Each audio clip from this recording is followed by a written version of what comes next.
in collaborazione con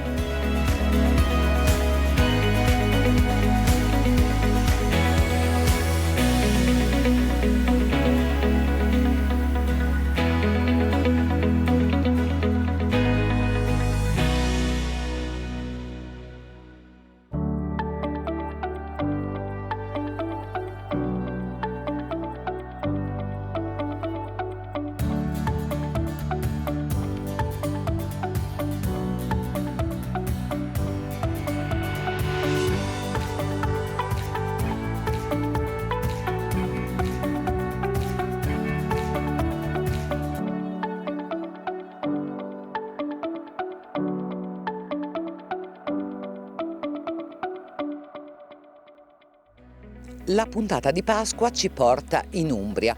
Visiteremo antichi borghi, da Torgiano a Rasiglia, il borgo dei Ruscelli, il borgo delle Sorgenti. In questo castello medievale parleremo di Made in Italy, quanto vale, quanto potrà crescere, dove potrà crescere e anche come farlo conoscere e apprezzare. È uno dei motori più potenti dell'economia nazionale, quella del vino, nonché un fattore di identità culturale. Con un giro d'affari che supera i 30 miliardi di euro, a livello nazionale il settore del vino mostra qui a Verona il meglio di sé. Il nostro viaggio comincia da Torgiano, antico borgo sorto alla confluenza tra il Tevere con il Chiascio, circondato da colline tappezzate da vigneti e oliveti. Non a caso Torgiano è città dell'olio, città del vino, ma fa anche parte del circuito dei borghi più belli d'Italia. Insomma, un gioiello dalle origini antiche. Di sicuro risale al Medioevo quella che è qui alle nostre spalle, la Torre Baglioni o Torre di Giano, simbolo del paese, testimonianza della cinta muraria fortificata della quale resta però solo qualche traccia. Il nome è un omaggio a Giano Bifronte, nel mito romano dio e re del Lazio, padre del dio del Tevere. Ma mitologia a parte, vale comunque la pena di addentrarsi nel piccolo centro storico tra fontane, edifici religiosi e antichi palazzi, senza dimenticare poi di visitare i due musei di Torgiano, quello dell'olivo e dell'olio e quello del vino, perché Torgiano dovrebbe essere dedicata a Bacco forse più che a Giano, vista la vocazione vitivinicola del territorio, che in Umbria è stato il primo a ricevere la DOC nel 1968 e la DOCG nel 1990 e addirittura nello stemma del comune il cartiglio è avvolto in un grappolo d'uva. Però per noi non è tempo, non è il momento di degustare, è il momento di spostarci e di raggiungere quel castello lassù. Lì sulla mia destra, dietro gli alberi, c'è Torgiano, quindi abbiamo fatto pochissimi chilometri e abbiamo raggiunto il castello di Rosciano, a signoria appunto di Torgiano. Costruito su un sito etrusco e poi romano, questo castello fu distrutto nel 584 e addirittura considerato inespugnabile durante il Medioevo. La prima documentazione storica risale al 1038, ma è solo nella seconda metà del 1200 che la città di Perugia comincia la ricostruzione. Nel 1378 le mura esterne vengono distrutte, a metà dell'800 è in completa rovina, ma poi torna all'antico splendore. Qui a Rosciano la storia sembra rivivere, però qui la storia ci circonda, alle mie spalle c'è Bettona, uno dei borghi più belli d'Italia. Lì, poca distanza dall'altra parte della valle, arroccata alle pendici del Subasio, c'è Assisi, che tutti conosciamo. Insomma, in Umbria, come però in tutta Italia, siamo circondati dalla storia, dall'arte, dalla cultura e per questo siamo conosciuti e apprezzati in tutto il mondo. Ma altrettanto lo sono i nostri prodotti, dall'agroalimentare alla moda, passando per la meccanica e non solamente auto di lusso sportive, anche le macchine agricole. L'Italia, infatti, a proposito di agromeccanica, è tra i primi costruttori al mondo. L'essere made in Italy è percepito come un valore aggiunto, sinonimo di qualità dei materiali, sicurezza, accuratezza delle lavorazioni, non ultimo bellezza e stile, ma soddisfare le attese, guadagnare nuovi mercati, contrastare la concorrenza dei prodotti a basso costo richiede un impegno costante e una visione di insieme. Tra l'altro un insieme che cambia quotidianamente, in continuazione, e allora è proprio a un'analisi del Made in Italy come valore aggiunto per l'agromeccanica che Federunacoma ha dedicato quest'anno il Think Tank, giornata di studio, di approfondimento che si svolge proprio qui al Castello di Rosciano e che dopo una prima parte in plenaria per inquadrare il tema si è poi articolata in 3 tavoli di lavoro su altrettanti aspetti specifici.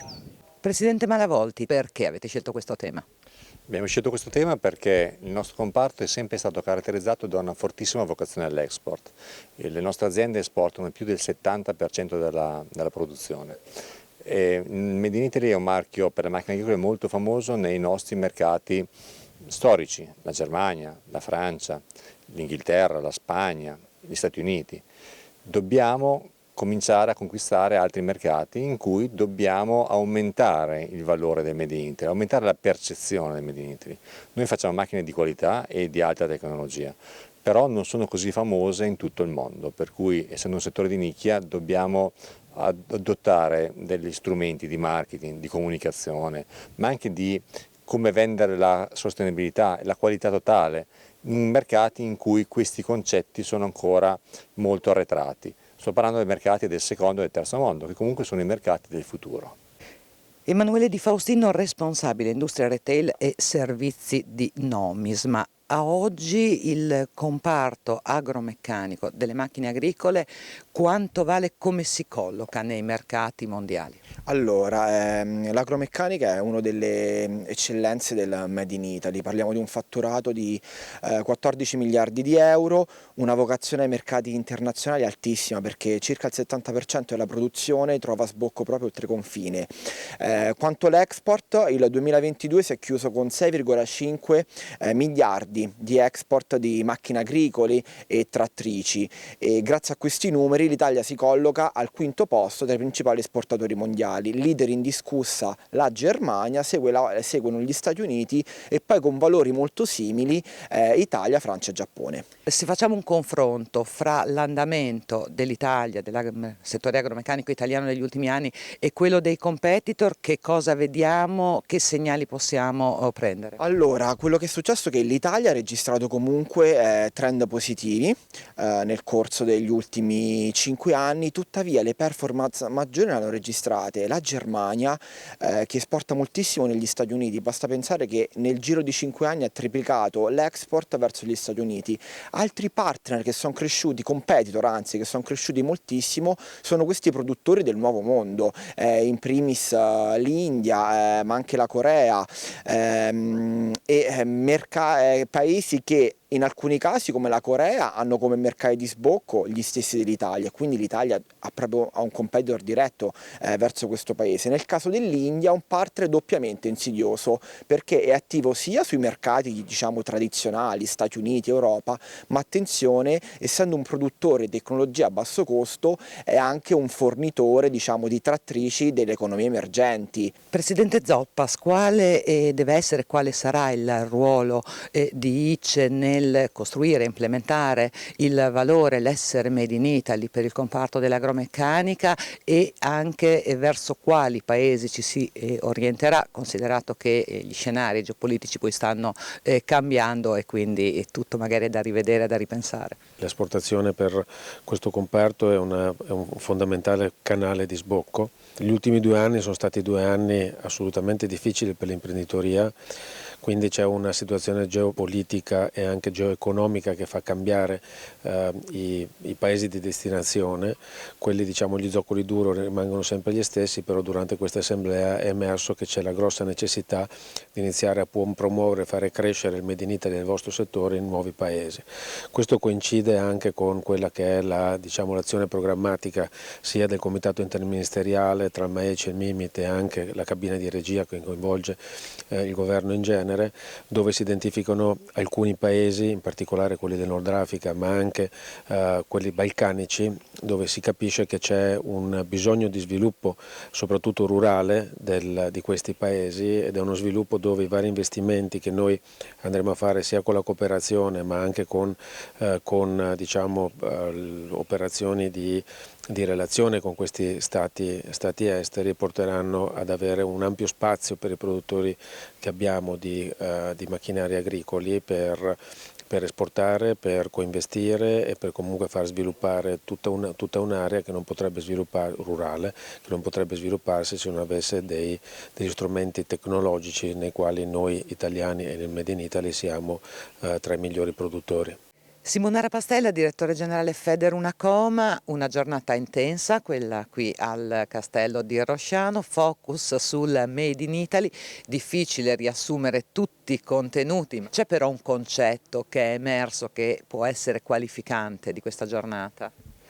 Certo, allora intanto il Made in Italy è tornato anche ad un'attenzione particolare da parte delle parti politico-istituzionali. Abbiamo avuto un intervento del ministro Urso che ha sottolineato quanto l'Italia lavorerà in questo senso e la meccanizzazione agricola rientra nelle priorità di un prodotto che va sempre più valorizzato.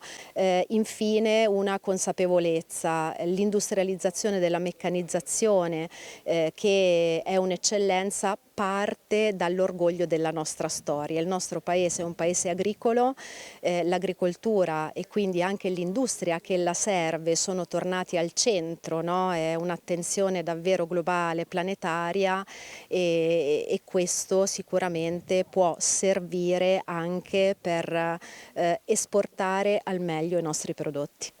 Adesso una breve pausa, noi da qui da Rosciano ci spostiamo, la linea va a Claudio per A Cielo Aperto, noi ci ritroviamo in finale di puntata sempre in Umbria alla scoperta di un borgo dove dominano la pietra e l'acqua.